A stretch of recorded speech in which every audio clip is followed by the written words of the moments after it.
Aloha, Sheldon? Yep. Okay, I apologize. You're in the northern Arizona or northern California area. Is that correct? Right. I'm in Sacramento. Right. Oh, really? Okay. That's where I used to live at, right near there. But we have been talking about the Lemurians, about visitations since you were a child. We've been talking about training in spaceships and educating yourself for the process of making this huge social transference of literally having a new culture, the Space Friends, as part of our regular daily atmosphere.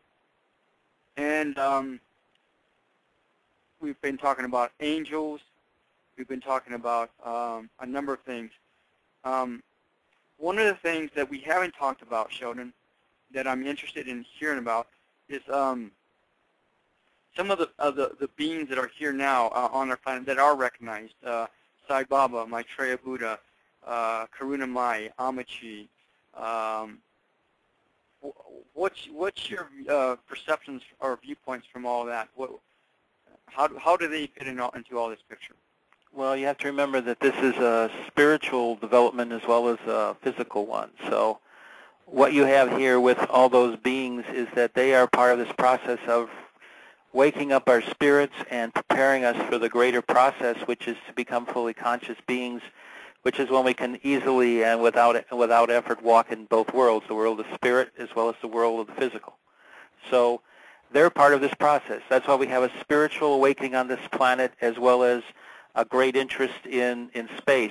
And what we're talking about here with what I'm doing is putting those two aspects together and helping people to understand better that these two aspects are actually interrelated to one another. They're not mutually exclusive. They're actually inclusive with one another.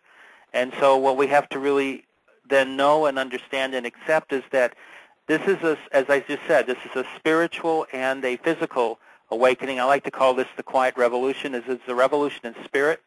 It's a revolution physically. It's a change in who and what we are.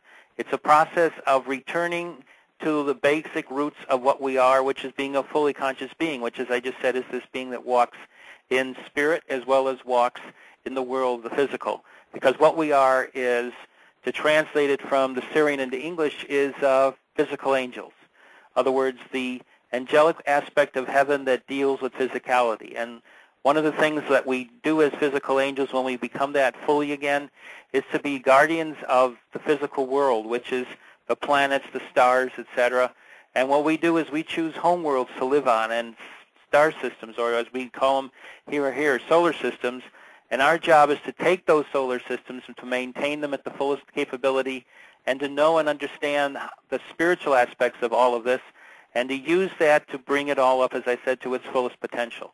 So that's actually what we're doing. We're returning to being physical beings of the light. We're returning to being spiritual beings. And so what this process is about is a change in who we are as a person and who we are as a collective, because you learn that physical beings of this note, fully conscious beings, basically operate on a collective level as well as on an individual level simultaneously. So that's the other aspect that we need to understand, is that what we are becoming are beings that operate in a collective manner as a greater whole, and also that understand that each part is like a fractal. It's just as strong, just as wonderful, just as great as the full collective self. So we understand that we operate at both levels simultaneously. So I hope that helps with that. Nice. And so, you're saying that the product outcome, per se, if you want to call it that, is for us to not only recognize but live the lifestyle of an awakened person. And you talked about changes, several changes. or are those changes the same thing as an awakened person, or how do you define an awakened person?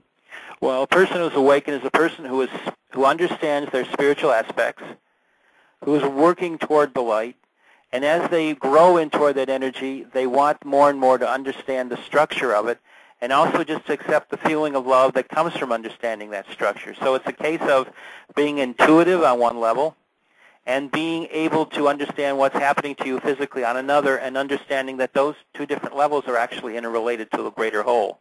Nice. So that's what really happens. You begin to integrate, and of course that's what's happening to us. Right now we're in the midst of bringing in whole new chakras in our bodies. We're bringing in whole new aspects of our RNA DNA. Right now there's a thing that used to be called junk DNA. It makes up roughly over 90% of our total genetic structure. They thought it was inert, and that it was detritus that was left over from previous evolutionary developments that brought us up to where we are right now. And what they are discovering right now is that it is not, that it's actually our fully conscious self. You might call it the magical genetic library of what we are to become. And so this is right now activating. So what is happening here is there's also a third strand that when Watson and Crick first invented and discovered what genetics was all about,